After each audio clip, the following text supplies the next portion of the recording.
And what is up, everybody? You are tuned into Screen Time. I am your host, Tony, and producer for the day. And for today, we have a nice little nightly treat, baby. We got Michael on the table. What's up, dude? Yo, what's going on, everybody out there?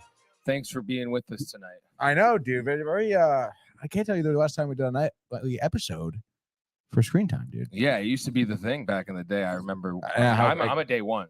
Like, I'm a fan of the show. Literally, since day one, you were on the show. I'm just saying, like, I'm just a fan since day one, so I know. I'm just being funny. Oh. You could do the boo. No, that's okay, dude. It's fine. No, I don't like it, dude. I don't like it. Yours truly, Anthony Schmanthony. That's what it's all about, Brian. Thank you very much. But we got a great episode for you guys today. A lot to cover, a lot of great news that kind of happened in the last 24 hours in terms of, some releases, I think, later this year, not to mention, the movies that are coming out in the next couple of weeks. We are in the heyday, all right, the middle of summer. Obviously all the good movies are coming out here. And we're going to start off with a pretty interesting movie review, I think. Do you want to do the trailer? Did you have a trailer? Yeah, we have a couple of trailers. Do you want to do that first? Oh, I guess you could do whatever you want. You're the host with the most. I mean, well, do you want some more time over there? No, I'm ready to go. Okay, all right. So we're going to start off with a nice little movie review, a very interesting one. So Michael and I saw Sound of Freedom today, actually a couple of hours ago. 4:20 was the actual start time of the movie. And this movie came out on Friday, I believe. Kind of an under the radar movie. And people, obviously have their reasons as to why. But basically, a movie, from my understanding, produced and partly funded by Mel Gibson's production company and Mel Gibson himself. Obviously, we know the history of Mel Gibson in terms of being a phenomenal director, a great actor, screenwriter, you name it. He's had his hands on a lot of terrific movies, Braveheart, The Patriot, to just name a couple. He endorsed the film. He endorsed the film. Yeah, he funded it. Yeah. Sorry, just wanted to say it again. I was just okay. Yeah, no. That's great, dude. What's in your cup? What's in the cup right there? Yeah. Tea. What kind of tea? Green tea? Oh, wow. A specialty. Come on. Get it? A specialty. Oh, wow. With a joke. Let's go. My God. Who put this song on? I'm funny. Yeah, me and Pikachu and maybe Raichu. You never know. Gonna choo. Gonna ride the train. Choo. Gonna ride the train. Pikachu train to Japan and Nintendo. Oh, man.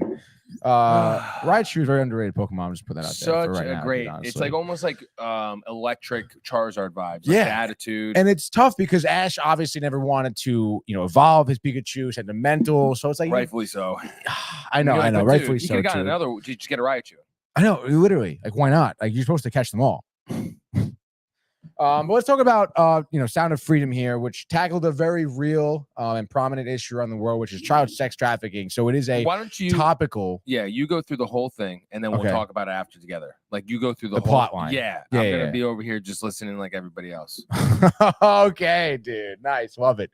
So as I was saying, very, very real topical situation. I guess you can kind of say like an epidemic really across the world. 100%. Billions of children are affected. Yeah, it's literally modern day slavery at its worst right now. Yeah, no, yeah, it really is. And this movie follows actually a true story, which I did not know going into the movie. I didn't really know much of this movie. I did mention that they just really didn't market it of being such. Obviously a blockbuster film or anything like that. But so this movie followed a man named Tim Ballard who worked for Homeland Security, who was tasked with basically taking down, pedophiles within the confines of the United States of America. So that's what he did for, what do they say, like 18 years. I think he's doing this for whatever, 10 months away from, retirement, collecting a pension. Classic storyline, really. But so basically he's kind of, opens up with them taking down a pedophile, with his partner, whatever. Partner's like, yo, not cut out for it. He saw obviously terrible things in the house. And, the partner kind of left Tim here with the little, little food for thought where it's like, oh, how many pedophiles you take down? And he said however, 100, many, whatever, how many like children have you saved though? Like how many children have you like taken out of sex trafficking? Just kind of got silent, and I guess kind of like had that thought and said, well, like, am I really solving a problem here, or am I just kind of going the motion here? And it's like every time I lock up one pedophile, two more pop up in his place, sort of deal, which obviously is what he does feel because, he does end up saving this little boy. As Brian actually comments, he says, gentlemen, he says, first time, long time, he says, actually. Brian Barnaby. Barnaby. Legend, Absolutely, dude, right? A legend. Totally missed that guy, dude. What a stud. So It's moving, ridiculous. it really is crazy. I wish I lived his life. Sometimes.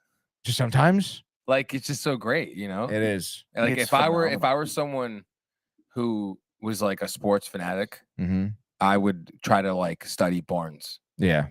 And his ways. Like he's Yoda. He's got a lot of ways, dude. He's and like as the years go on of him becoming more and more groomed, he's gonna just have so many more skills of sports world living. That's too high. Exactly. It is, dude. Take a little sabbatical. Like that. Strike 3. Yeah, baby. Love that. Oh wow, Brian says Sakura and golf soon. The polar bear and the boys. You know my my requirements, Brian. See if it could be done. Wow. Such a shyster. Come on. It's just, Yeah. That's what it is, dude. It's his price. It's my price to come out. Come on, continue. All right, so let's continue the movie here. Continue the review of the movie. So he decides, hey man, I got this kid. He realizes he has a sister still out there, so he's gonna devote his whole life, not his whole life, but basically he put his career on the line to save this family because he brings the son home to the dad, and dad's like, you know what it's like to have an empty bedroom where your child should be, and he's like, oh fuck it, I got kids, I don't want this. And he goes and he's like on to what country they go to? Ecuador? No. Oh, Mexico, somewhere in Mexico, right? And basically they use his resources and Homeland Security's resources, by the way, the old give me a week, I gotta do this, sort of deal. And the guy's like, all right, you got 10 grand, you got 1 week, go do it. And he goes, the contacts, again, having the backing of Homeland Security, does the proper surveillance, makes the proper contacts, like I said, surveys, realizes who does what in terms of, pulling the kids in, getting a buyer, getting a seller, moving them, whatnot. And he kind of sets up this nice coup, loses the backing of Homeland Security, but gains it back right after that. Because they realize, hey, man, this guy is out for just good. All right. And they get in there. And they basically, they which again, like a lot of people talk about, this movie, alluding to certain things that are going on in the real world, which is a lot of people have mentioned, not to, make any parallel pretty obvious here, but they stage this thing where they set up an island where they want to import a bunch of underage kids, and use them as like sex slaves, basically for rich and crazy, awesome people, very exclusive, very do whatever you want to children, get away with the type of island. Catch my drift, people. But other than that, obviously, I mean, not obviously, but other than that, there really wasn't much any like illusion in terms of things happening right now in the real world, other than obviously the facts of these kids getting trafficked. But set the coup up, they stage it, bang. Girl's not there. The sister's not there. This is all, he's like, save 51 kids. And he's like, I need this one. Okay. Made the promise to the dad. In the meantime, the wife is texting him. I feel like she's my daughter. Again, I know this is a true story. I'm sure this is whatever she said, but I feel like that was probably staged. It felt staged. Okay. And they really didn't even have the wife that much into it. They really shouldn't have had the wife. I feel like even text, whatever. So then he finds out that she was sold to a group of rebels in the forest, dude. And basically at that point, his contact he's working with at the Mexican government is like, all right, this is over, dude. You got a rebel in like military zone territory. Can't even go in their jurisdiction. Not to mention we're all going to die. And what does he do? He takes his buddy, his right-hand man that was really working with him a lot, and they go in there as doctors from the UN giving out vaccines. Pretty smart move. But obviously, sorry, Brian's just giving updates from the All-Star game. Can't turn it off, Brian. Can never turn it off, dude. So yeah, and then as the story progresses here, he finds the girl. 1,000,000 to 1 shot. I feel like he's just checking bedrooms, and there she is, like towards the night. But pulls her out, kills the head rebel dude, gets her out of there. Family goes on safe. They didn't really say, honestly, what really like happened in the end with our boy. Sorry, I forget his name. Tim Ballard. Tim Ballard. They say, he's stuck around the island after this big bust, helped to save more children, get back to their families. Other than that, they didn't mention he did retire, full pension. He's great, good for him. Still living in the United States with his family at some point, wherever. Huge family. This guy has 7 kids, dude. You see the family photo? Oh my God. God bless this guy. To be in that type of line of work and to have that many children, I feel like it's crazy, dude. I don't think I would be able to do that. I know, it's crazy. But yeah, so in terms of production value, like I mentioned, it is a low budget movie. But I guess there were some cool shots and stuff like that. It was still filmed well. The acting, I think, could have been a little better. Our boy who played, what's his name? Vampiro. Bill Camp was the old dude who's in there who used to be the drug lord and now is saving the children. Mhm. He was a good actor. Yeah. I liked him. He did great. Yeah, he did really well. And he was again, classic, hire the old veteran actor to explain kind of what happens here. That's exactly what it was. It's Tim got there and was like, this is how you should dress. That guy was like, this is how you should dress. This is how you should act. You want to be a drunk American. That's who their buyers are. That's how you got to act for a deal. So good job explaining that in terms of the acting. As I mentioned, obviously, not obviously, but I heard this movie coming out from Michael, who was very excited to see it, rightfully so. But I didn't really know much about this movie going into it. So I didn't really, like I said, didn't know it was a true story. Didn't really have much expectations to it, except the fact of having some type of real world message, which it did at the end. They gave you the statistics of child sex trafficking. Most of the children go to America, are trafficked to America. That more people are enslaved now, even when slavery was legal. So it is a very real issue how many people are affected. I think a $2 billion industry, a year industry, I think they said. I think it's even more. Probably, honestly, they're making billions of dollars, trafficking children. 55. It's obviously something that's horrific and something I suppose you don't think about until it affects someone in your life. So that's why people, can seem to be removed. And, kind of like what they alluded to, a lot of these children are coming from overseas, I suppose. But obviously still ending up in the United States is not good.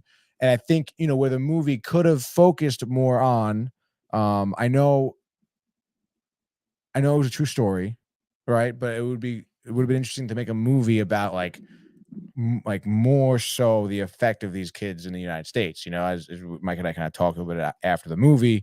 It didn't really make it seem the facts at the end were oh, America has a lot of these kids. Well, all right, but we really didn't see any of that in the movie. It was it kind of showed the opposite, where it's busting these guys in America isn't enough.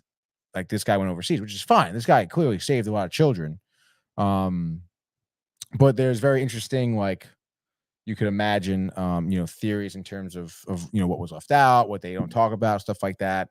But overall, I mean, it was good. It was good. It was very suspenseful.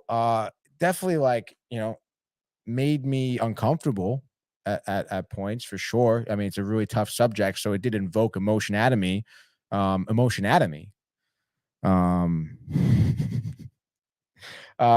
is always good to make, have a film move you, which is good. So I don't know, man. I mean, if I'm grading it out of a 10, I don't know, maybe like a 5.7, 5.8.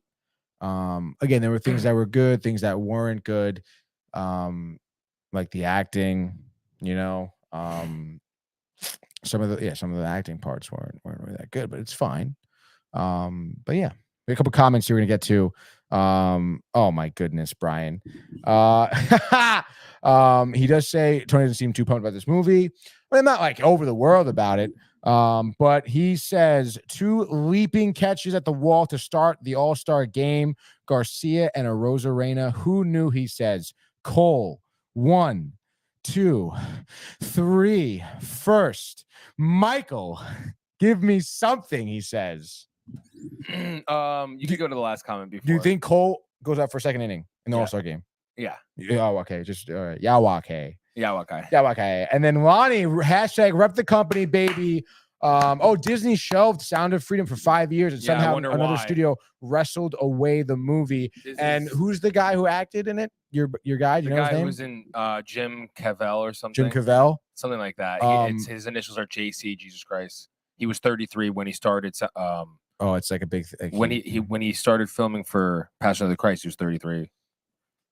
Oh, okay. I'm just saying, I'm not a hater, but I got some stuff I want to talk about, but you go. Okay. Keep going. Well, I was gonna say he mentioned, there's a message after the film during the credits, and he mentioned how this movie has been declined to be made for 5 years and stuff. So, obviously, anything like that, I mean, it begs the question, obviously, in terms of like, well, obviously, people don't want this message to be heard for a reason. So that's pretty interesting. And it's interesting how like Disney was able to hold on to it for so long. Well, they're one of the main culprits in this whole child sex trafficking ring. And it's honestly, we've talked about it so much. We're 90s, 2000s kids. We're influenced by Disney, Nickelodeon, Cartoon Network. We love it, but it is tainted. It's tainted. You know what I mean? So, especially with all the stuff that has come out, and there's stuff that's going to come out, but me and Tony, shout out, I think it's Liz.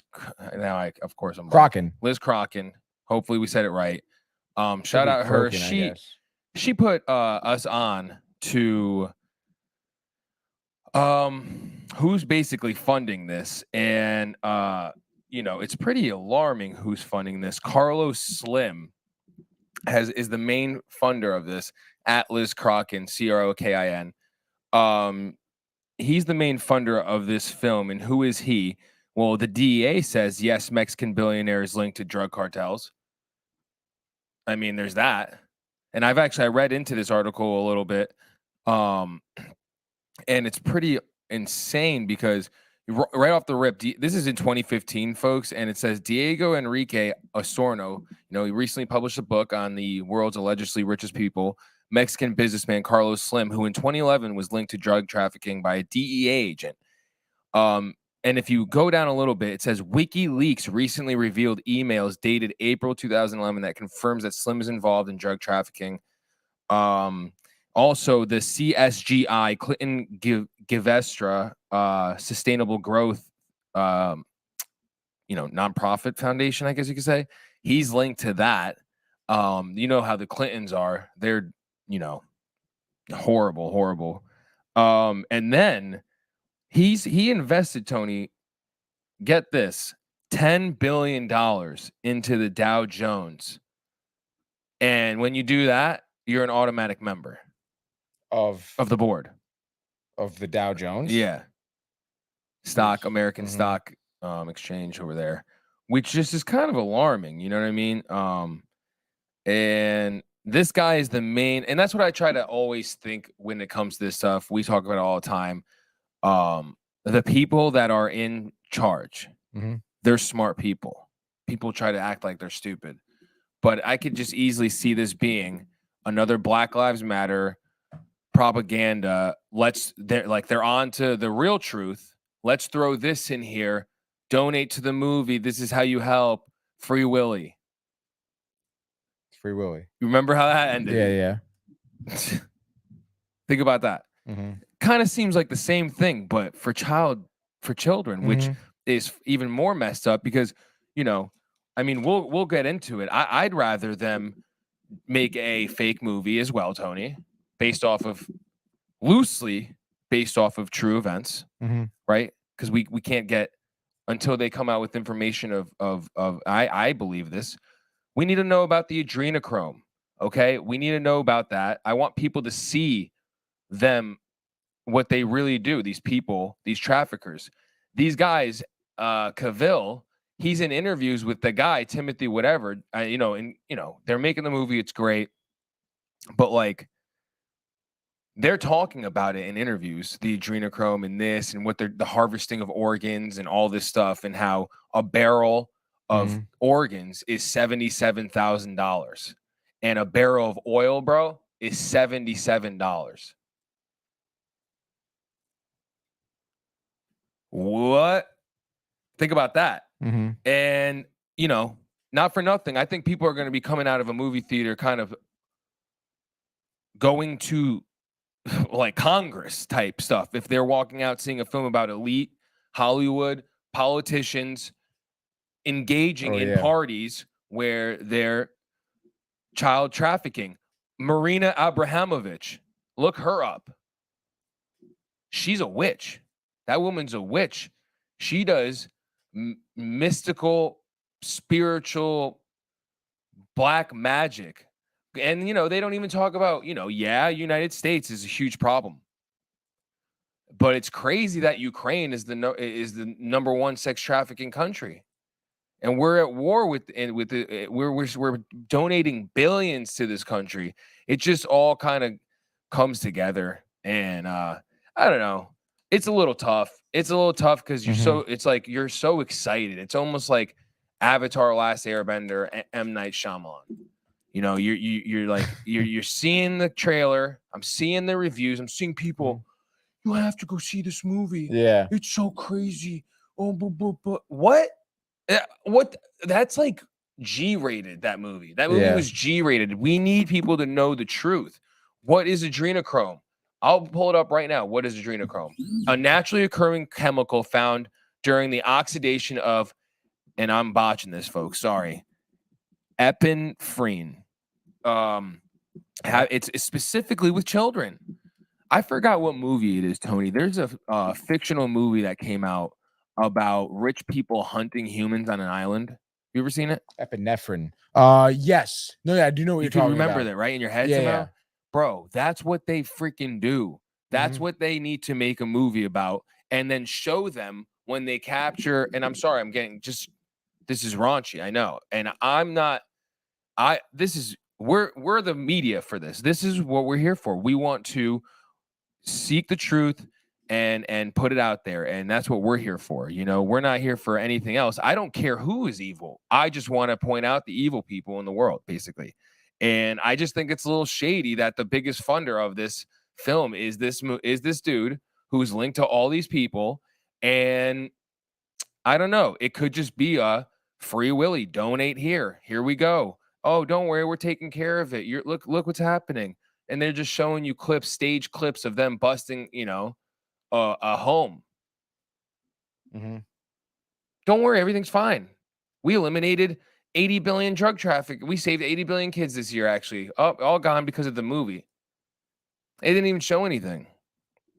You know, in my opinion, there's way worse stuff going on with that 77,000 a barrel. I don't even think people realize that, of organs. The placenta. Think about it. It's not just 8-year-olds. It's even babies.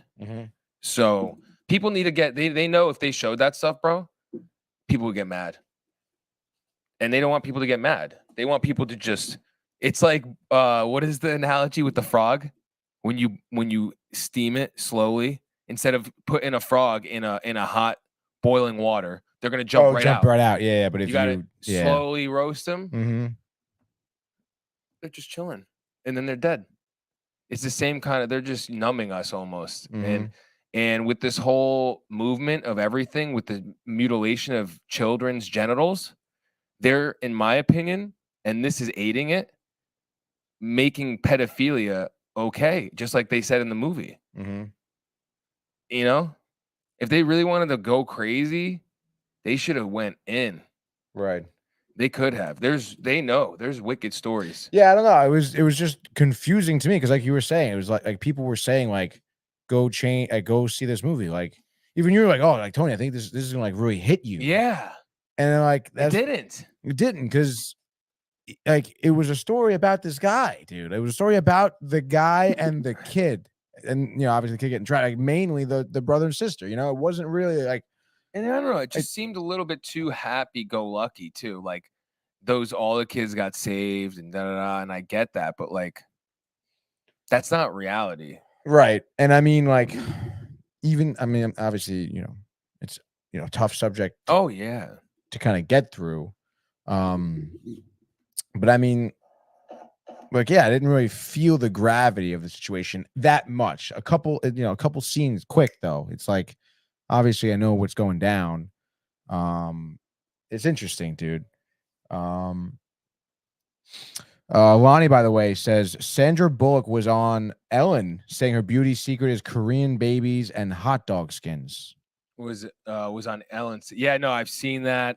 Lonnie, I actually saw her talking about the cream she uses or something, and it's like baby skin something. I don't know. It's like it's right in your face. It's like, and they have to tell you. That's the other thing we talk about all the time. They have to tell us. It's like universal law, basically. Mm-hmm.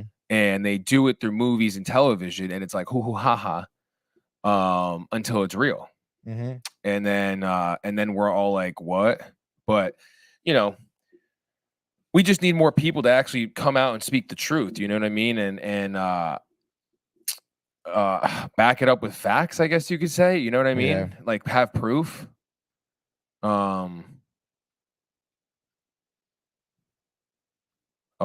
Someone just messaged us. Are you guys at the building? Really? Yeah, Sharon, I think. Oh yeah. Sorry, folks. That's very important, dude. It is. But yeah, and even to what you were saying too, it's like how they portrayed pedophiles. And now obviously, yeah, it's I'm not complaining about it, like whatever. Even though I feel like every pedophile in the movie had a fucking mustache, which is kind of bullshit if you ask me, Mike. Ain't that funny? Oh, I know, because yeah, of course. So I have a mustache, Michael. Well, that's the typical thing they say. Yeah. Pedophiles have a mustache. Right. So every pedophile in that movie had a mustache.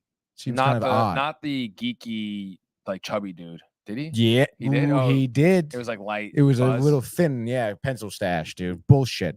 But it's like like obviously, not every pedophile, some pedophiles look like some yoked guy who's a good-looking businessman. Yeah, like an executive. Yes, CEO. Yeah. Maybe he has a man bun. No, be serious. It's tough, but they did portray the typical guy. That's another thing they should have done. Yeah. Is made it. And I'm sure that was something that was like a detail that they did. Yeah. Not necessarily, this is what this guy looked like.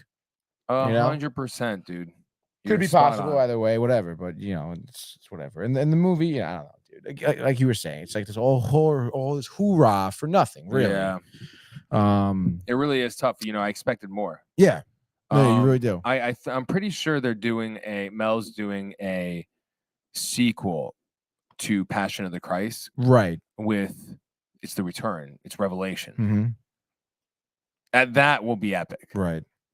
So that I will have high hopes for. It's tough because, like we said, just say what's going on. If you know what's going on. Do you know much info about the sequel? Is it going to be like? Those are the murmurs. Really? Yeah, and he's like in remote locations. Nobody knows where he's filming. It's such a tight knit set. Tight whipped. Yo. That's sick, dude. It's really weird. I haven't seen Passion of the Christ in so long. We have it on VHS. That's a tough movie. I saw that in theaters. And movie. DVD. Wow. That was brutal. Parents, wanted you to see it. Yeah. Know where you're from. Yeah, dude. It's just freaking tough movie to get through, dude. Yeah. Did you want to mention anything else about this movie? You want to no, that's pretty much it. Yeah. I think. Yeah. It's pretty beat. Underwhelming. I'm watching Black Mirror right now too. It's pretty good. Oh wow. Yeah. What episode am I on? I can check for you folks. Yeah, dude. The people want to know. Lonnie wants to know, dude. Yeah, Lonnie, I got you. Black Mirror episode. I know I just finished the one where it's in space with our boys. That shit was crazy. You know what I'm talking about? With the boys? No, with my boy from Breaking Bad. Oh, my Jesse? boy from Pearl Harbor or whatever. Pearl Harbor? Yeah, the actor in it. He was so hot back then. Oh, dude, yeah, He was so hot back then. I know who you're talking about. He looked great too. He looked like he hasn't ooh. aged at all. Really, Adrenochrome. Junior Chrome. Josh Hartnett? Hartnett, yeah. And it's Adrenochrome. That's what I said. You said Junior Chrome. That sounds about right. Let's see what episode. Oh, he's an Oppenheimer, dude. Wow, look at him go. Okay, so we're gonna go to. Oh, I'm on the last episode. Wow, how many episodes are there? 8? So I'll tell you this. This is a little weird for me. The things they do are obviously the technological. Joan is awful. Mm-hmm. Telling you something about that. Then the next episode, Lock Henry. Yeah, it was about the 2 murderers, unsuspecting murderers. Oh, yes, yeah. You know, okay, whatever. That's cool. You know, you never know who, what can be, and what is. Beyond the Sea is the title for. In an alternative 1969, 2 astronauts are perilous high-tech space mission grapple with the fallout of an unfathomable tragedy back on Earth. So like they link up to their guy and like they go back and teleport. Like they have an AI version of them on Earth, and they're actually linked up to the spaceship. And so when they're done doing their work up there or whatever together, it's a 2-man ship. They go down, they like lay to rest, and then their consciousness gets uploaded to their AI version of them. So they're home, they're in their town. Oh, whoa. And Josh Hartnett's character has like a weird cult. Only human people come into his home and kill his family and his AI in front of him. What the fuck? And then he's up there all crazy, dude. And Breaking Bad, whatever his name is, I forgot his name, is like talking to his wife, and he's like, I'm worried for him because it's like I need him. It's a 2-man job. Like, I won't make it back. We have 3 more years. Oh my god. Yeah. And then he's like, I'm just gonna have him like come in my sleeve to like get some fresh air on Earth, because you experience everything. Right. Of course, starts falling in love with the wife. Josh Hartnett? Are you kidding me? He's painting and shit down there and painting them a painting. That's fucked up, dude. And the wife is about it? No. Oh. Doesn't let him. She like gets confused at one sec when he's like touching her neck. Oh. I know, because it's like him. It's her husband's sleeve. And she has been lonely. I see. Oh. He hasn't, and what's his name comes back down as him. He's like, "What'd you do?" He's such a good actor. What'd you do? Jesse? Yeah, yeah, he's so really good. Is, and dude. she's like, I didn't do anything. She was so calm and everything. She's like, I didn't. And you know, she didn't. She's telling the truth. And he was like, did he? But he wanted to. And she's like, yeah. And he hit the kid too. Josh Hartnett. Oh. As Jesse. Hit the kid because the kid like ruined the painting or something. Oh. He's like, you know, you want it. It's like, oh my god. To the kid? To the mom. wife. Oh, Yeah. okay. But so that one's beyond the sea. And you know, I always say space is the sea. And the consciousness upload thing. Maisie Day, a troubled Hollywood starlet. Ready for this one? I believe this is real. I think these things are real, but I'm just trying to figure out the opposite end. You remember I always said the powers of, like, if you're like, you know, Maisie Day, a troubled Hollywood starlet, goes to great lengths to escape packs of invasive paparazzi as she deals with the aftermath of a hit and run. She's a drug addict Hollywood star. Right. And typical. Yeah, and she hits someone. Okay. Kills them. Drives away. Oh. Doesn't tell anyone. Hires this voodoo celebrity healer, spiritual healer. Oh no, dude. It's about paparazzi also, and how paparazzi ruin people's lives, and like it starts, and then like there's a main character, paparazzi. Right. She took a photo of some dude leaving a famous dude actor leaving a motel with another dude. Oh. And of course now that everybody finds out he's gay, he's married, kills himself. Oh. So she gets out, comes back in though. This guy's like, yo, there's one big job, $30,000. Maisie Gray. She's been missing for fucking apparently drug out of my middle of nowhere. Mama, you still got your connect? Lost his number. She says. Has it. Goes and does it. Obviously, it looks like she's following them through the Alps, bro. So the guys pull over at a diner, classic, come out. She's like, whoa, whoa, whoa, whoa. Fucking slashes all of her tires. What the fuck, slaps on the fucking glass, and she's lucky this guy looks like he's gonna kill her, bro. And then it's Maisie Gray's driver though. She was on to them.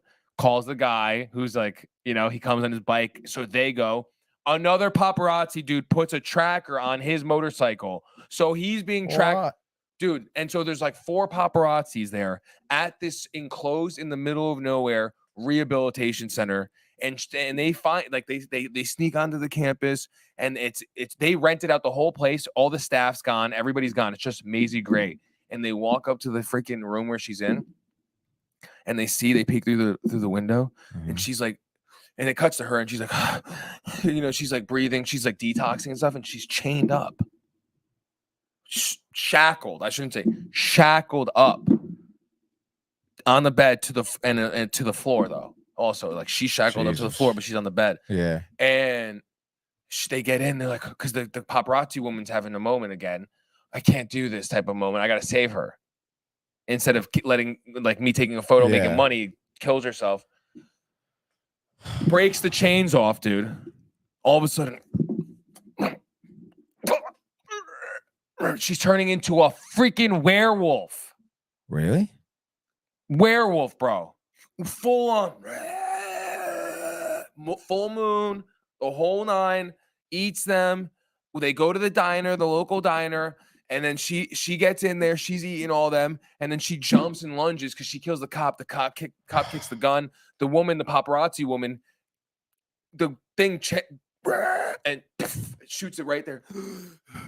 And it comes back and morphs into a human. And she's like, kill me. And then she kicks the gun to her, the girl, the paparazzi girl. And then the last shot is like a, because you see her put it to her head. Right, the girl, Maisie Gray. And the girl, all of a sudden, it's a shot of her looking at her, and she's like, and puts the camera up. End of the episode. Now, so we're talking about space is water. This is what I'm picking up as I'm. Space is water, beyond the sea. Maisie Gray, Wolverine. Now the next one. What's the name of it? I'm not done with it, but I can already tell. It's of course thing. Demon 79. Oh. And it's about this poor woman who she's timid, she's shy, it's like, let me read it. 1979 England, Northern England, and she's Indian. And so, there's like people who aren't as nice to her, they like, you're not part of the neighborhood type of vibe, and she's just a sweet woman, bro. Like simple, eats her Indian food, has a little bit of stench to it. Some rat woman that she works with, such a mean person. And then the manager comes up to her. Some people, and he names her. I mean, most of us don't want to deal with that smell. And she's like over there, like, it does a rack to her, and she's like, oh my God. Yeah, of course. And it's like English idiot. Yeah. And then so this poor woman, she's by herself, has no one. Oh my God, dude. Goes back to her home, and she because she has to eat in the basement of this like shit place, and she like opens up a drawer, and this what looks like a checkerboard thing, like piece with like a satanic design on it, is the best way I could tell you. Of course she grabs it, of course, takes it home, drops it, forgets she has it, drops it on her floor, and then she notices it. He's like, pick me up, love. Yeah, I'm here. Just saying yeah. Love, can you just pick me up for a second? Just come over here. And she's like, and then she picks up, says, yeah, just like, let me come into your house. Let me in. Let me in. Let me live into the life. Because we what? Right, yeah, seriously. And she's like, what? No. He's like, let me in. And she's like, yes. Because you have to say yes. You have to say yes. Will you let me in? Right? And it's like, and then all of a sudden it's like, and she's like, ah! And you don't really even see it. You just see this, like, you see in the shadows, this Baphomet horn thing.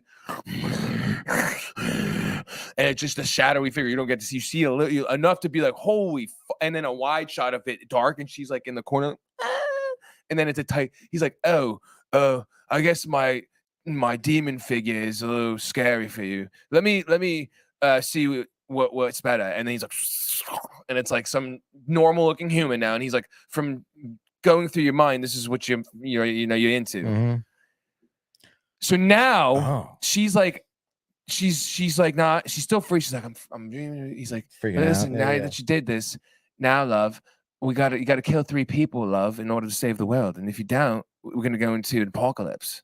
And then he shows her eyes go gray, and he shows her everything, like what's gonna happen. She's like, no. And he's like, don't worry, love. All you gotta do is just kill 3 people. And then so she's like, she gets outside. She's like running away from him. He's like, love, you're never gonna leave me. Love, we gotta kill 3 people. You know, and he's just being that kind of demon. And of course, this guy, are you okay? Because she's like, I don't want to kill anyone. Leave me alone. Oh my And then God. it cuts to the wide, and it's like she's talking to herself, dude. And the guy's walking his little poodle, and he's like, hello. Yeah. Are you okay? And she's like, and he's like, oh, he's a perfect one. Hit him with the brick in your hand. She's like, what brick? And there's a brick in his hand, or in her hand. And she's like, you know, you got to do 1 kill for, it's 72 hours. You have to have a kill every night. You got to do it. And then he's like, he rapes his little girl, his daughter. You want to see how she feels? And he and makes her like see him go into the house and unbuckle his belt and everything. And then she's like, she turns around, hits him in the head, and kills him. First kill. Goes home. Next scene, throwing up. And now I'm basically at where she's done the 3 kills. And guess what? Oh, I don't know. This is weird. Hold on, let me fucking go. Of course, rat bastard. There's always something. Yeah, this is actually my first time doing this too. What? That's where I'm at. So this is all just like really crazy, huh? If you're Black Mirror, that's what I gathered from that. Well, I'm excited because, like, you know, I've obviously seen these episodes. I've only done episode 1, and you know how I feel about episode 1, where it was just weak. Joan is bad. Joan is bad. Whatever it is. Yeah. Joan is terrible. Yep. The technology. Joan is a bad person. Yeah, I don't know. I didn't really quite buy that one, dude. And then she's like in a simulation of like she is someone else's Joan too. Like, I was like, I don't know, dude. There's a lot, and she's like actually Michael like Cera's in it, and she's and it was they were actually in at the end. They were in a fake world actually. What did I say? That's what you said. Just wanted to reiterate. You're a idiot. I'm a idiot. Oh, hi, Aunt. My mom says hi, Aunt. Hi, Mom. Thanks for stopping in, Mom. I'm actually pretty. Are you okay? Are you okay?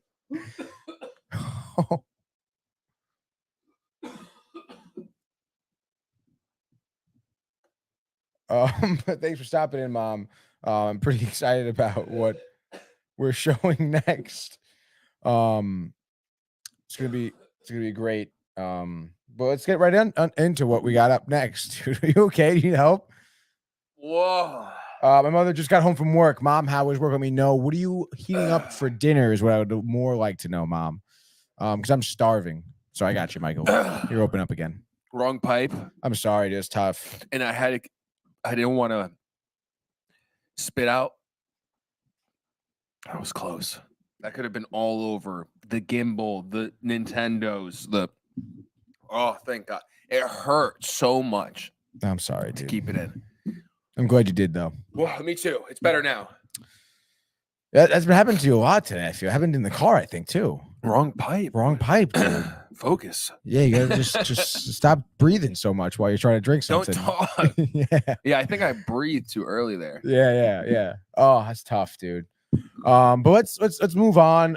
Black Mirror so far though, you're digging it. I'm almost done. I think it's a good season. That's dope, dude. Because you've been through the whole Black Mirror. Yeah, thing. they're all good, like 7s and above. Yeah. You know what I mean? So that's good for a series. Yeah. Lentil soup for Dad and I have leftover Chinese. Oh my gosh, Mom. The lentils. My dad loves lentils. Oh, soup. I bet. Yeah, dude. All day. And the Chinese food, dude. So good. My stomach's rumbling. This Chinese. But speaking of food and stuff, let's get to our first trailer of today, dude, which I'm super stoked for. Dropped at noon today. Willy Wonka, new movie coming out end of the year. Timothée Chalamet, Michael's boy. No, I don't like him. You know, playing Willy Wonka. The young Willy Wonka. I don't know, honestly. I haven't watched the trailer yet. It is. I've seen it, and I haven't seen it at all, but I know someone's in it playing a Wonka. Like a young Willy Wonka? No, not Wonka. I mean those. What are the Oompa Charlie? Loompa? Oh, Oompa Loompas. Oh yeah. That's right. That's right. Let's look at it. Dude. It's all Let's right. just look at it. Dude. Shh. Somebody's got you. Spent the past 7 years traveling the world perfecting my craft. Wow. Pre-Wonka. You see, I'm something of a magician, inventor, and chocolate maker. So quiet up and listen down. Nope, scratch that. Reverse it. Already don't like it. Mr. Wonka, I can see you're a man of great ingenuity. What are you doing? I'm making chocolate, of course. How do you like it? Dark, white, nutty, absolutely insane. Many people have come here to sell chocolate. They've all been crushed by the chocolate cartel. You can't get a shop without selling chocolate, and you can't sell chocolate without a shop. No daydreaming. What are we gonna do, Willie? Huh. Huh? Huh. A double huh? Give a pencil and paper. Uh-huh. I got an idea. I know things haven't been easy for you. They're gonna get better. You promise? I pinky promise. That's the most solemn vow there is. Where do we start? A good chocolate chip is simple. Where is this? It's just Weird. What's happening? Who wants a chocolate that makes it fly? Let's find out, shall we? Who's for a hammer job? Nothing to see here. Just a small group of people defying the laws of gravity. Ladies and gentlemen of the Gallery Gourmet, my name is Willy Wonka. He's good. Too good. Pretty sure I've gained about 150 pounds in the last 2 weeks. You could change her life, Mr. Wonka. Change all their lives. Run away! Every good thing in this world started with a dream. So you hold on to yours. Here we go, Mama. Mark my words, this is gonna be the greatest chocolate shop the world has ever seen. So you're the funny little man who's been following me. I will have you know that I am a perfectly respectable size for an Oompa Loompa. Number what now? Allow me to refresh your memory. Oh, I don't think I want to hear that. Too late. I've started dancing now. Once we've started, we can't stop.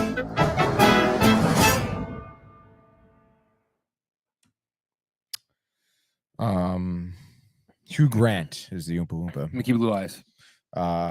Yes, that's him. I don't know, man. Initial thoughts, not great. Yeah, you're the guy. I mean, I kind of thought again. I try not to spoil myself, by watching the trailer, before the show. But I kind of thought it would be a remake, not a prequel to. And I don't know, Timothy Chalamet, I question right now, dude. His voice, his attitude, his demeanor does not seem like Willy Wonka. Of course, this type of story, it's not going to be, as good as the original. I mean, they tried it with Johnny Depp, with Tim Burton too, two very respectable people in the business. And I could do it. Gene Wilder, no, they just did a compare to Gene Wilder. They didn't compare the time, the feel of the movie. I could be Willy Wonka. You really think so? Yeah, I think I could play a great Willy Wonka. What do you got right now? Anything for me right now? No, I mean, I don't have anything for you right now. I'm just saying that type of character, I would like really relish in. You've never seen the original? I've seen a good amount to know, because we watched that Renee's 2 years ago, 3 years ago, probably by now, yeah. Where he does the whole what, and he's like, yeah, and then he does the tumble. Oh, and that was not scripted. People didn't know. So good. Natural reactions from Gene so Wilder. Good. Dude.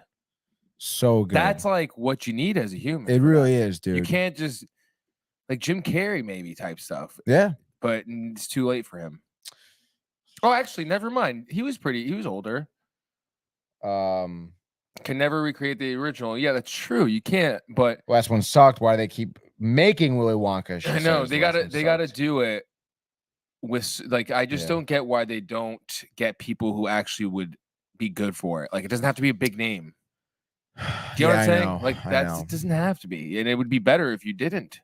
I just still don't. It's one of those things, Michael, kind of like in The Flash, where it's no matter how many times, I know, it's always gonna be the same outcome. Yeah, I see what you're saying. My mother Don't like Jim Carrey. She doesn't like Jim Carrey. Too fresh. Ooh, I Yeah. can see that. Ace Ventura was like, "Are you really watching that, Anthony? You know? Really? Yeah, you should be watching. That's too fresh. Oh, He talks out of his ass." Oh, really? Yeah. She never liked Ace Ventura. My mother, that is. My mother. That is. But yeah, dude, it's. I know it's so tough because like, I don't know, dude. I mean, I'm a big Timothée Chalamet fan, as you guys know who watch the show, as Michael knows as well too. We know that he's not, which is fine. My mother says they shouldn't mess with perfection. Wow. Which is the original. I see. So yeah, I think a tough get here for Timothée Chalamet. I mean, it's a big ask. So again, it's a movie I'm still gonna see, just because it's Wonka, and they are kind of adding to the story, which is cool. The fact that they're doing that, but I'm honestly much more interested in the next trailer we're gonna watch, because this is incorporating one of you could argue the best actors of our generation here. Playing something that really hasn't been played in terms of this role. It is the Napoleon movie coming out, directed by Ridley Scott, I believe. Working with Joaquin Phoenix again, who's going to be playing Napoleon. And as you know, Napoleon was a leader in France, who wanted to take over the world, and came very close to it, as few people have so far. Pretty crazy. The old, never fight against Russia in the winter because they know winter. French people don't know winter. What does that mean? That's his last name. Oh, Napoleon Bonaparte. Yeah. Yes. Bonaparte. No, if you want to put a little French, do you have a good French accent? You got a little French twang going. You practice? I have it all. You ever been? No, me neither, dude. My mother has. I think it might be overrated now. I don't know. My mother likes it. Oh yeah, because she went for the 50th anniversary or 50th birthday. Excuse me. Oh, just the girls went. Oh, Dad stayed home. Yeah. Crazy girls trip to Paris. That's so great. And my mother likes to be pampered, and that's I mean, Paris, France. She'd tell me you wake up and there's just like croissants and cheese for you. Yeah. Oh yeah, the charcuterie, dude. All the time. Yeah. The wine, dinner on the Eiffel Tower, dude. Fucking yeah, man. She'll tell you all about it. I'm sure. I need to hear that. Oh, Michael's most beautiful place I've ever seen. So it's nice, whatever. But obviously Napoleon back then, what a huge asshole. But Joaquin Phoenix playing the role, something that last time I've seen Napoleon play was Bill and Ted's Excellent Adventure, which obviously isn't really accurate, So let's take a look at the trailer, bud. Now.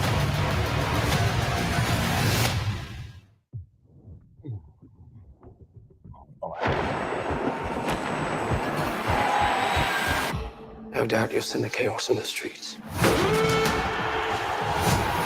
We must make an example, or France will fall. What would you do if this assignment of defense was transferred to you?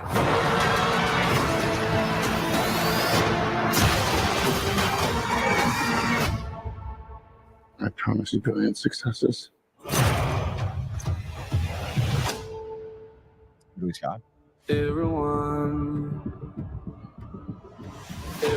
around here. What is this costume you have on? This is my uniform. Everyone so near.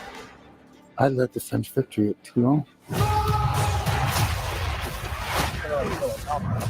What is your name? Napoleon. The course of my life just changed. Napoleon. I am destined for greatness. But those in power will only see me as a sword. I suggest you take the throne As a king. Holding on. Shall we vote?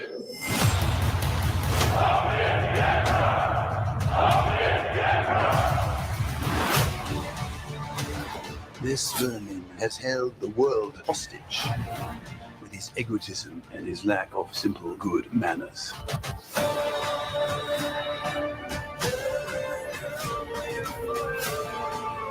You think you're great?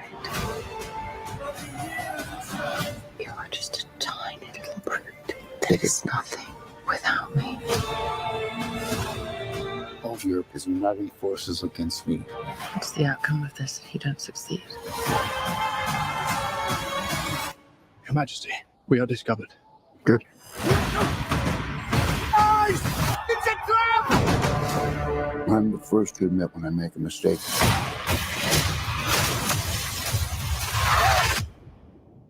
I simply never do.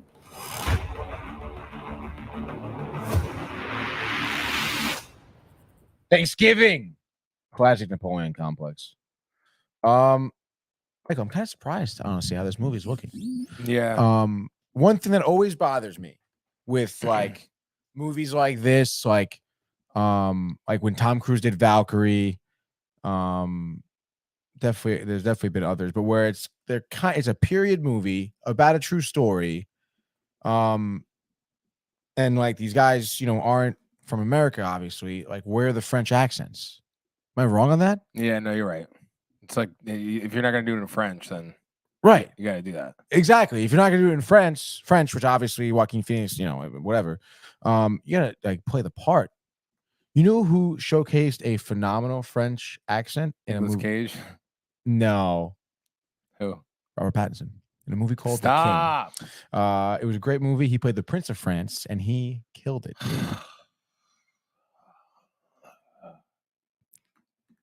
What are you, goggling nuts over there, dude? He stinks. You want his? No. Got a comment here, by the way. My mother says, "Are you saying bad things about Paris?" Never. Dun dun dun. Never. Oh, I think you overrated it, I think is what you said, dude. I said I heard it was. I wasn't sure, but now I know it's not. But yeah, I'm surprised. And also, I mean, the movie, again, like the trailer had like weird, like almost like techno-y music. Like this isn't XXX, okay? Like this is Napoleon. Like this is supposed to be like a legit movie, like a period movie. Like stay true to the period. So far, I don't know, man. And I'd be interested to hear what other people think about it.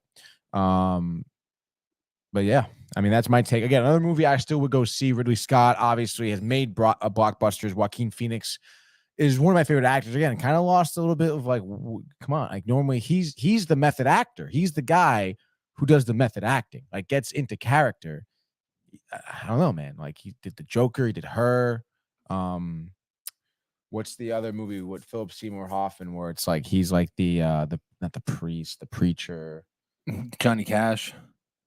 Oh yeah, he played Johnny Cash, Walk the Line, phenomenal job. Like it sounded like Johnny Cash, like Johnny Cash. Sound like Johnny Cash, man. Dude, you like Johnny Cash? Totally, bro. What do the Ninja Turtles say? Cowabunga. Cowabunga. It's not, and people get it confused with Cowabunga. What's Cowabunga? People will say Cowabunga, dude. Really? Never heard that? Not Cowabunga. People no. say that often. Really? It's like, dude, I know you're not a fan. That's kind of embarrassing. Yeah. Wow. Like, don't come at me. My mother says, I love Paris. That's what I've heard. Yeah, it's so funny. So yeah, I guess another movie, like I said, I'll see it. Ridley Scott, big blockbuster director, dude. So keep your eyes out though for more trailers. I would imagine more trailers were released between now and then, obviously the release of the movie. So interesting, dude. I hope it turns out to be a little bit different than what the trailer just led me to believe. But I mean, the fight scenes look cool, and you get the costumes, I guess, all in there. Another bit of information I want to talk about is The Flash. Gonna be the worst superhero movie to release in theaters in terms of box office numbers. Really? The worst, Michael. No. I just wanted to mention because I knew you would be here. So sad, dude. Again, like it's actually funny. I was talking to the artist down the hall, whose name escapes me right now. But he was saying the same thing. He's like, wow. He was like talking about The Flash, and he goes, it's funny how like normally I feel like I hear people's review of movies, and typically like it's like the opposite is how I feel.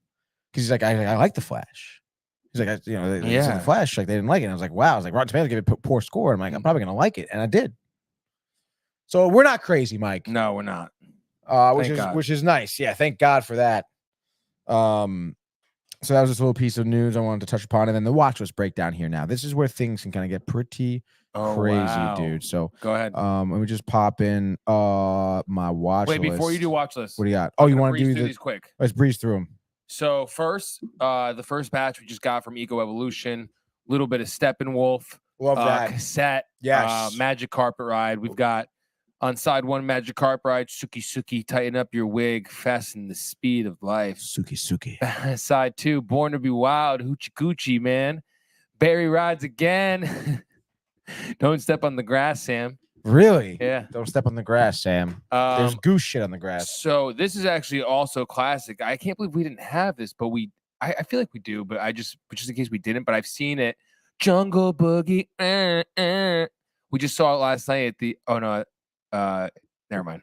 It's in intros of movies that I've seen Disney. Oh, did you lose you forgot what movie? Yeah, which movie? It's okay. Another banger. Swingers, baby. Got that on DVD. Swingers. One of our first DVDs in the studio, actually. One of our first. We have this on DVD coming up as well. He's so pumped about it on VHS. My man, Tony Materiello in Mallrats. Yeah, baby. Ben Affleck. Yeah, Jason Lee. Better actor than your boy. Jason Lee, dude. So this next one. Kevin Smith, Jason Mewes as well, baby. Better actor than Matt Damon. Stop it. That's this next one is actually hilarious because it has Jonathan Taylor Thomas, who was huge in the 90s, early 2000s. Yeah, dude. Tim Allen. He was in that. He was in I'll Be Home for Christmas, which is a great movie. But then I love this movie. He's in Man of the House with shout out Chevy Chase. Wow, Chevy, baby. I didn't realize was in this, and we're going to Rhode Island Comic-Con, Chevy. Yes. We will see you there. We're going to be having you sign some cool stuff for us because you're a legend. We're going to be having you. My mother... Oh, go ahead. Go ahead. Yeah, she your mother. said songs from my time, exclamation point. Nice. She loves that. I love it, too. This next one is actually a great story. So it's Rocket Power maxing out, which is sick. 5 full episodes on here. Dude. Super sweet. And it's funny because this is an expensive cassette to find, or you're not going to find it. Nice. We have another copy of this that's only for CRT VCRs. Oh, yeah, that's right, dude. Yeah, but I found just the cassette for freaking $3. That's crazy. Plus, shipping, but whatever. And then the last one is just comical and comedy, comical. New word for you guys out there. Disney Channel original movie 3800 W Alameda, number 1917, Burbank, California. Time running on this movie is 1 hour 23 minutes 19 seconds. Wow, concise. And this is a promotional VHS. You're not going to find this VHS anywhere, first of all. Never heard of these movies, Mike. That's just it. Never heard of these movies. Mallrats, my mother has heard of for sure. Yeah, and I've same watched Swingers. Swingers, she may not know, honestly. Man of the House. Not a big Vince Vaughn Anyway, fan. This one is True Confession. Yeah. And it's a funny story because I was going at it at Tony, like, yo, you got to see this. Yo, you got to see this. You don't know what this is, dude? Yeah, you don't know what this is, man. And then we're watching. I'm like, no, it's not this. And he's like, no, it is this. And I'm like, no, it's not. And then I'm like, oh. Sayonara, Tony. Yeah. Yeah. Shia It's so funny. LaBeouf, True Confession. Great movie, dude. Great really movie. is. Shia. So underrated. It's when he tapped into his serious roles. As a young kid still. I know. He's Very one of the impressive, best. dude. He's the best actor of our generation. Have you seen Fury? Yes. In the tank? Yeah, and he really studied for that too. He's He such did. a good actor. No, he really method actor. He does a good job, dude. I could be friends with him. I'm already friends with him. Think about that. I'm thinking. I mean, I can pull you into my world if you want me to. Pull me. Well, great job, Mike. Thank you. That's awesome. Great polls, great picks today. Now your turn. Phenomenal takes, dude. Yeah, so let's mix in my my watch list this week. Pretty interesting stuff here. The first one I want to mention is this movie called Akira. Now, this movie, I donned it the animated Blade Runner because I've been seeing actually images, screenshots of this movie all over my fucking feed everywhere. Excuse me for cursing, but it's just pretty interesting to me because people like don this like the greatest animated film ever made. It is a post-apocalyptic movie from 1988. It is made straight from Japan. So Hulu is where I watched on. They offer it a dub version or a subtitle version. In my opinion, in those types of movies, I always choose subtitles. just because I was telling Mike too, like sometimes in the English dub, things get lost in translation. I mean, we're talking about Japanese lingo from the 80s. Obviously, I'm not going to relate. I'm not going to understand some things because I wasn't alive in the 80s, let alone in 80s Japan. Like I'd probably look like an alien world to me if I saw it today. But it is a great movie. It is very aesthetically pleasing. And then I did watch it, the English dub version, because I was doing some work. So obviously I couldn't read and watch and do work. It would have been too much. So I watched the English dub version, which is fine. But the soundtrack was cool. The action was sweet. It's a rated R movie, FYI, if you do choose to watch this movie. It is graphic. There is some light nudity. But like I was saying, post-apocalyptic. So it takes place in 2019, actually, Michael. Whereas in 1988, the year it was released, there was nuclear war during World War III, which was taking place. And Japan, most of the world got blown up. So we're 31 years into the future, and they've rebuilt society. But it is a dystopian society with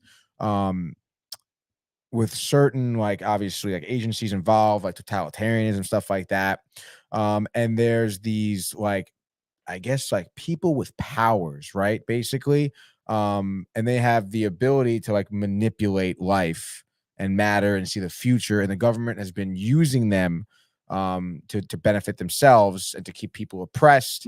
And there's gangs kind of like set up almost like what's that movie that Mad Max, biker gangs, where they just are on the highway and it's like Mad Max, literally they're high speed fighting each other. It's sick.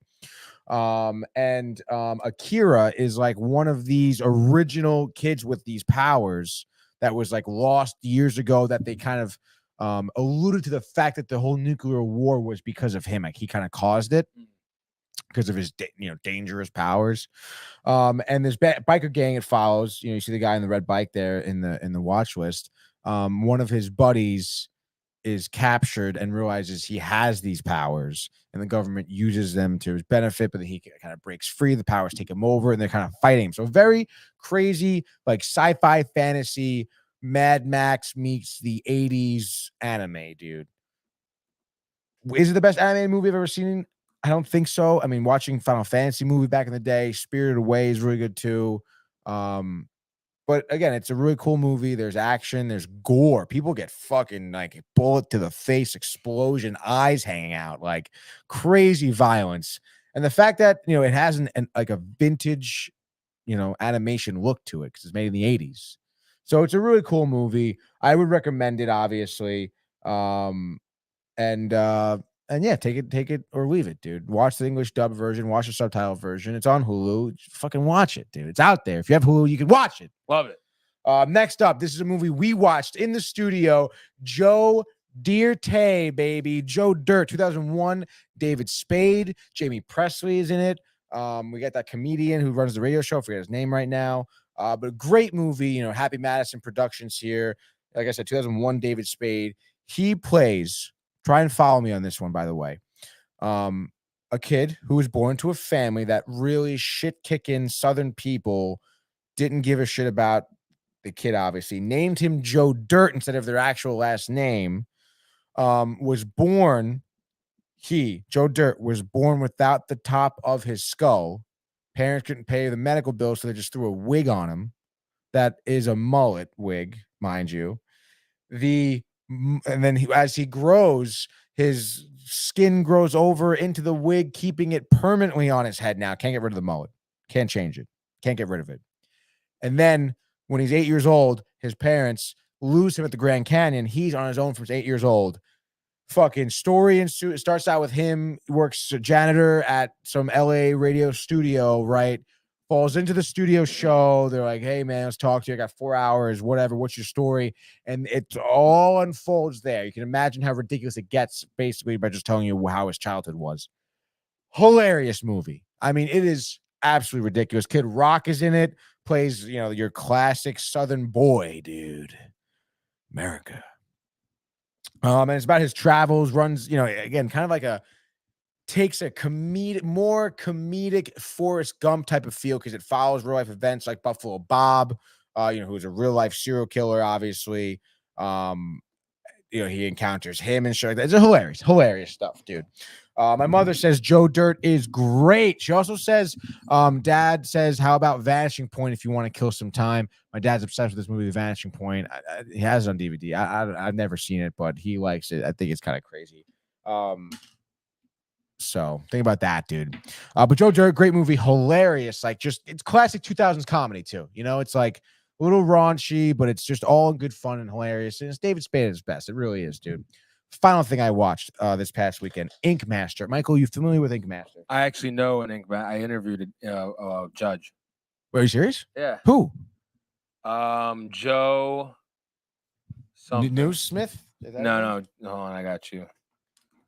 I'll tell you right now. Hold on. I have it for you. No. Dave Navarro. Nope. Joshua Hibbard. Chris Nunez. Hold on a second. Joe. Oliver Peck.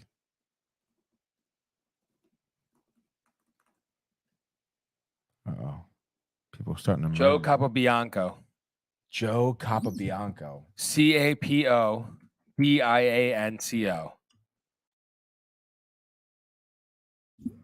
Oh. I think I've really seen this guy before.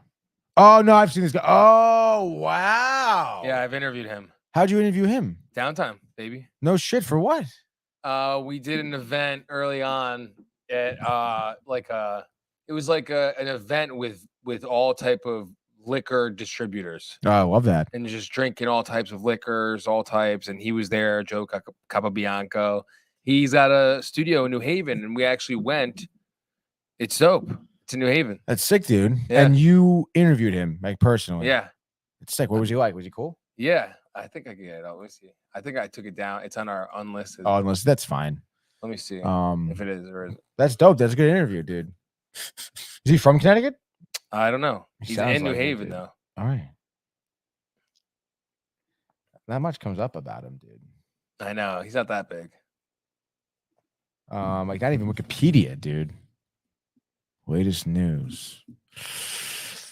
Joe Capobianco.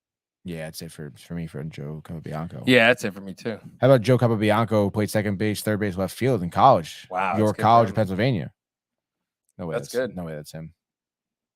But all right, guys. So moving on, like I was saying, Ink Master, the last thing I watched on my watch list here, season 10 specifically, was pretty intense because they had like this team thing. And I've watched episodes here and there. I did watch it quite religiously, not religiously, but quite often early on because I just thought it was really cool to have competitions for tattoos and people like, I mean, dude, like they don't hold anything back.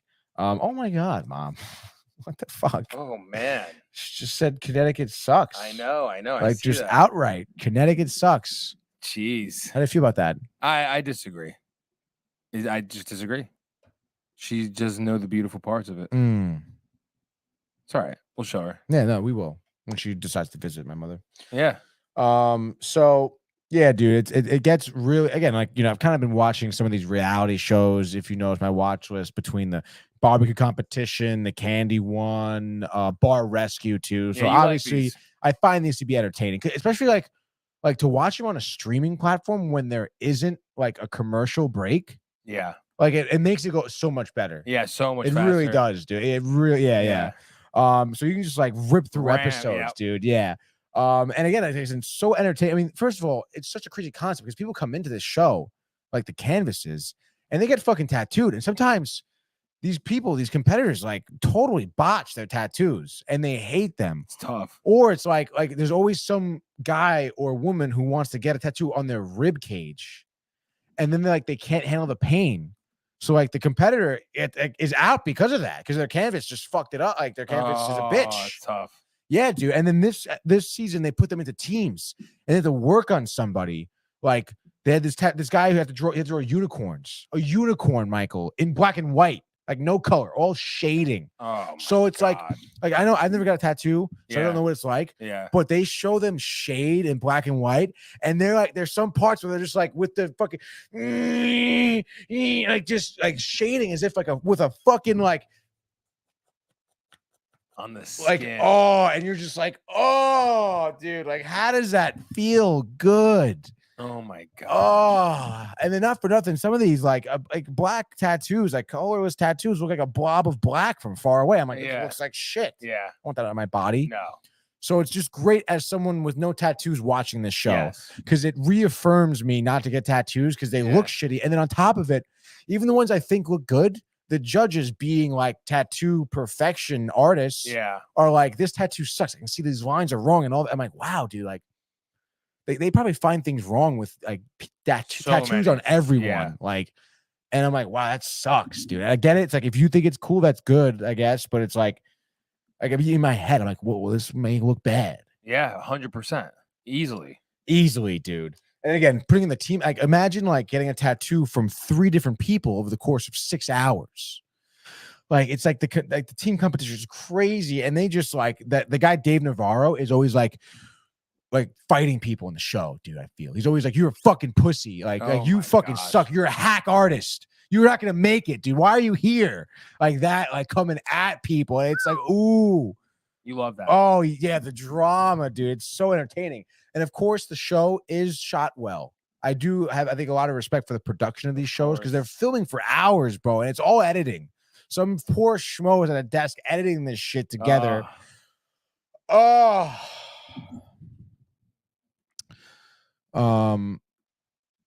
My mother says it has nothing to do with how nice it is, guys. Know. Home is nice. I know. We know. You know, dude. I know. You know.